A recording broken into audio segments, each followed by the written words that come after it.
আসসালামু আলাইকুম। অনেক দিন পর আপনাদের সামনে আবার আসলাম।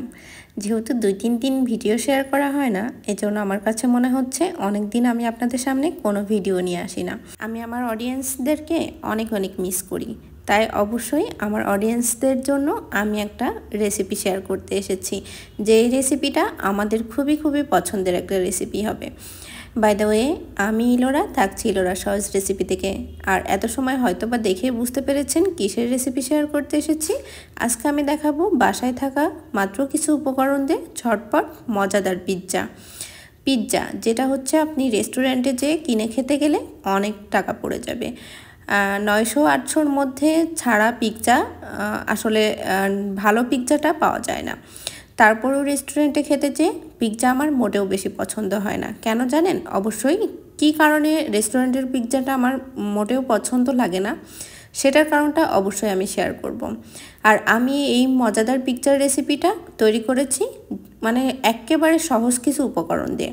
এখানে আমি ব্ল্যাক অলিভ ইউজ করিনি। বেশ কিছু জিনিস পিৎজাতে ইউজ না করলেও পিৎজাটা অনেক বেশি মজার হয়। তাহলে চলেন মূল রেসিপিতে চলে যাই। পিৎজা তৈরির জন্য প্রথমে আমাদের পিৎজার জন্য একটা পারফেক্ট ডো রেডি করতে হবে। এইখানে আমি উষ্ণ গরম পানি নিয়ে নিচ্ছি 1 কাপ। যেহেতু এখন শীতকাল, এজন্য একটু কুসুম গরম পানি নিয়েছি 1 কাপ। 1 কাপের মধ্যে পানির মধ্যে আমি 1 টেবিল চামচ পরিমাণ ইস্ট দিয়ে দিচ্ছি। ইস্টটাকে ভালো করে পানির মধ্যে একটু মিক্সড করে নিতে হবে। নিয়ে এখানে আমি ময়দা দিয়ে দিচ্ছি। এটা আপনারা চাইলে আটা দিয়েও তৈরি করতে পারেন, তবে প্যাকেটের আটা নিতে হবে।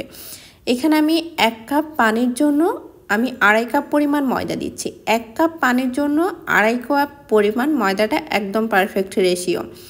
সামান্য পরিমাণ লবণ দিয়ে দিচ্ছি। দিয়ে হাতের সাহায্যে ভালো করে এটা মিক্সড করতে হবে। আর এখানে আমি অ্যাঞ্জেল ব্র্যান্ডের ড্রাই ইস্টটা ব্যবহার করেছি। আর যখনই ইস্ট ব্যবহার করবেন, ব্যবহার শেষ হয়ে গেলে ইস্টটা ডিপ ফ্রিজে রেখে দিবেন। আবার যখন কোনো কাজে ব্যবহার করবেন, তখন ডিপ ফ্রিজ থেকে আধা ঘন্টা আগে বের করে ইস্টটা ব্যবহার করবেন। তাহলে দেখবেন ইস্টটা অ্যাক্টিভ হয়ে গিয়েছে। 1/4 কাপ আমি এখানে রান্নার তেল দিচ্ছি। তেলটাকে দিয়ে ভালো করে মাখতে হবে হাতের সাহায্যে। আর তেলটা দিয়ে যখন মাখবেন তখন দেখবেন যে আঠালো ভাবটা অনেকটাই কমে যাবে। আর ইস্টের ডো একটু আঠালো হয়, তবে ভয় পাওয়ার কোনো কারণ নেই। যখন আপনি পারফেক্টভাবে মাখতে পারবেন তখন দেখবেন যে হাত থেকে খুব সুন্দর মতো ডোটা ছেড়ে যাবে। রেস্টুরেন্টের যে পিৎজাটা, সেটার মেন প্রবলেম আমার কাছে মনে হয় ডোটা। পারফেক্ট ডো ওদের তৈরি করা হয় না। আমি আজ পর্যন্ত যতগুলো পিৎজা খেয়েছি, পিৎজার যে নিচের যে অংশটা, পিৎজার যে মেন যে বানটা, সেটা হচ্ছে খুবই আঠালো থাকে। একদম পিৎজার যে পারফেক্ট একটা ডো, সেটা ওনারা তৈরি করে না। মানে খুব তাড়াহুড়ো করে হয়তোবা তৈরি করে ডোটা, যার কারণে খেতে গেলে খুবই আঠালো লাগে। এই জন্য চেষ্টা করবেন ডোটা খুবই সুন্দর মতো হাতে রেখে থাবড়ে ডোটাকে মাখতে। এই ডোটা আপনি যতটা পারফেক্টভাবে মাখবেন, আপনার পিৎজাটা ততটা মজার হবে। যে নিচের যে লেয়ারটা, সেটা অনেক বেশি সফট হবে আর খেতেও অনেক বেশি মজার হবে। আমি 2 হাত দিয়ে বাড়িয়ে পিৎজাটাকে মেখে নিচ্ছি।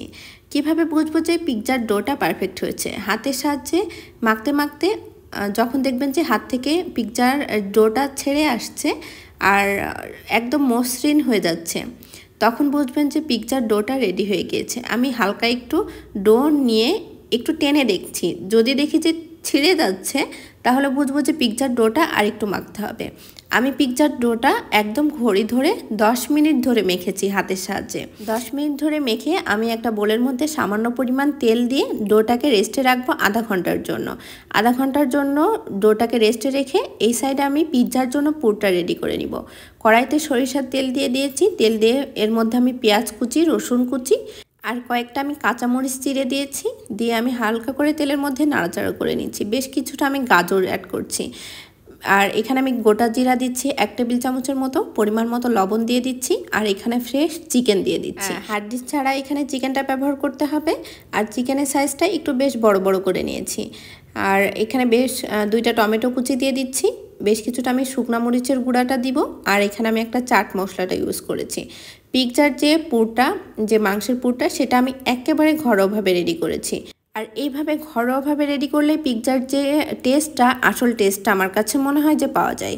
কার কাছে কেমন কি লাগে জানি না, তবে আমি আমার বাচ্চাদেরকে সবসময় এইভাবেই তৈরি করি। আর আমি এই পিৎজাটা যাকে যাকে খাইয়েছি সবাই অনেক বেশি পছন্দ করেছে। এবার আমি চুলার আঁচটা লোতে রেখে মাংসটাকে একেবারে ভাজা ভাজা করে নিব। মাংসের মধ্যে কোনো পানি থাকবে না, আর একেবারে মশলাটাও ভাজা ভাজা হয়ে যাবে। পিৎজার যে পুরটা সেটা আমি রেডি করে রেখেছি, মাংসের যে পুরটা সেটা রেডি করে রাখলাম। এবার আমি যে পিৎজার যে ডোটা রেস্টে রেখেছিলাম আধা ঘন্টার মধ্যে বেশ কিছুটা ফুলেছে।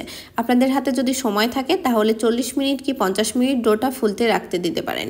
আমি যেহেতু ইনস্ট্যান্ট বানাবো আর হাতে সময় নাই, এর জন্য আমি চটজলদি আমি পিৎজার ডোটাকে বেলে নিচ্ছি। আর এখানে আমি যেই পরিমাণের ময়দাটা নিয়েছি এই ময়দাতে 2টা বড় সাইজের পিৎজা হবে। এটা 12 ইঞ্চি রাউন্ড শেপের একটা পিৎজা হবে, আর আরেকটা হচ্ছে 9 ইঞ্চি রাউন্ড শেপের একটা পিৎজা হবে। পিৎজাটাকে আমি মোল্ডের মধ্যে দিয়ে দিলাম, আর এটা হচ্ছে 12 ইঞ্চি রাউন্ড শেপের মোল্ড। আর একটা কাঁটা চামচ দিয়ে ভালো করে ছিদ্র করে নিচ্ছি যাতে পিৎজাটা ফুলে না যায়। আর এখানে হচ্ছে আমি যে সসটা ব্যবহার করছি সেটা হচ্ছে টমেটো সসটা এখানে আমি ইউজ করব, এক্সট্রাভাবে আমি কোনো সসটা ইউজ করছি না।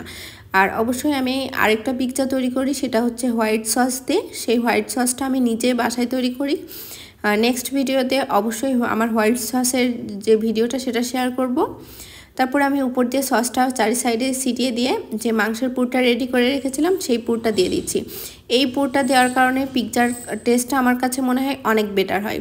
এই চারি সাইডে মাংসটাকে দিয়ে দিচ্ছি, আর এখানে বেশ কিছুটা আমি হলুদ ক্যাপসিকাম সবুজ ক্যাপসিকাম দিয়ে দিচ্ছি। লাল ক্যাপসিকামটা বাসায় ছিল না, এই জন্য এক্সট্রাভাবে আর বাইরে যে ক্যাপসিকামটা নিয়ে এসে আর দেওয়ার ট্রাই করলাম না। এখানে অরগানো, তারপরে ব্ল্যাক অলিভ, এখানে আমি কিছুই অ্যাড করব না। এইগুলো না অ্যাড করেই পিৎজাটা এত বেশি মজার হবে যে আপনারা না তৈরি করলে বুঝতে পারবেন না। এখানে আমি মোজারেলা চিজ নিয়েছি, মোজারেলা চিজটাকে আমি গ্রেটারের সাহায্যে গ্রেট করে দিচ্ছি। আর পিৎজাতে চিজের পরিমাণ যত বেশি হয় পিৎজাটা খেতে তত বেশি মজা হয়, আমার কাছে মনে হয় সেটা। এই জন্য আমি ভরপুর চিজ চারি সাইডে সুন্দর করে ছড়িয়ে আমি ওভেনে বেক করতে দিয়েছি 180 ডিগ্রিতে উপর নিচ হিট দিয়ে। 15 থেকে 20 মিনিটের মধ্যে পিৎজাটা রেডি হয়ে যাবে। তবে একটা কথা, আপনারা যদি একটু চিজি চিজি পিৎজা চান যে আমি টান দিয়ে উঠাবো আর পিৎজাটা একদম চিজে টেনে টেনে উঠে পড়বে, তাহলে উপরের হিটটা একটু কম দিবেন। কারণ উপরের হিটটা যদি আপনি বেশি দেন তাহলে যে চিজটা সেটা একটু হার্ড টাইপের হয়ে যায়। আর আমি এটা হচ্ছে একটু হার্ড টাইপের করেছি। নেক্সট যে পিৎজাটা তৈরি করেছিলাম সেটা আমি একটু লো হিটে রেখেছিলাম উপরের যে হিটটা, যার কারণে ওটার চিজি চিজি ভাবটা একটু বেশি বোঝা যাচ্ছিল। আর এই পিৎজাটা কাটার সময় চিজ ভাবটা একটু কম ছিল, তবে টেস্ট দুইটাতেই সেম ছিল। এটা আপনাদের উপর ডিপেন্ড করে। আপনারা যদি চান যে একটু উপরটা টান দিব আর রেস্টুরেন্টের মতো চিজ একদম টেনে টেনে আসবে, সেক্ষেত্রে আপনারা অবশ্যই উপরের তাপমাত্রাটা একটু কম দিবেন। আর পিৎজার নিচের যে কালারটা সেটাও কিন্তু মাশাআল্লাহ অনেক অনেক সুন্দর হয়েছে, একদম পুড়ে যায়নি আর একদম পারফেক্ট একটা পিৎজা হয়েছে। আর পিৎজার যে ডোটা সেটা একদম পারফেক্ট হয়েছে, একটু আঠালো ভাব নাই। কাছ থেকে দেখলে হয়তো বা বুঝতে পারবেন যে আমরা পাউরুটি খাই, মাঝখানের যে পাউরুটির যে অংশটা সেটা যদি আঠালো হয়ে থাকে তাহলে কিন্তু খেতে ভালো লাগে না। আর যদি একদম সফট থিকনেস সব কিছু ঠিক থাকে পিৎজাটা হার্ড হবে না, আবার খুব বেশি আঠালো হবে না, একদম সফট টাইপের হবে, যেটা খেয়ে খুবই মজা পাওয়া যাবে আর প্রত্যেকটা বাইটে বাইটে টেস্ট পাওয়া যাবে। এত পারফেক্ট হয়েছে যে পিৎজাটা আমি আর কি বলবো। এত কম উপকরণ দিয়ে এত মজার পিৎজা তৈরি করা যায় যেটা আপনি কল্পনাও করতে পারছেন না। আর এই পিৎজাটা আমি পরের বার বসিয়েছিলাম, এটার মধ্যে একটু চিজি চিজি ভাব ছিল আর আমি হিটটা কম দিয়েছিলাম, এজন্য আমি টানলে পারি চিজটা একদম সুন্দর মতো উঠে আসছিল, টান টান হয়ে উঠে আসছিল। এত সহজভাবে এই পিৎজার রেসিপিটা আপনাদের অনেক ভালো লেগেছে। আর রেসিপি ভালো লাগলে অবশ্যই চ্যানেলটি সাবস্ক্রাইব করে ইলোরা সহজ রেসিপি চ্যানেলটির সাথে থাকবেন।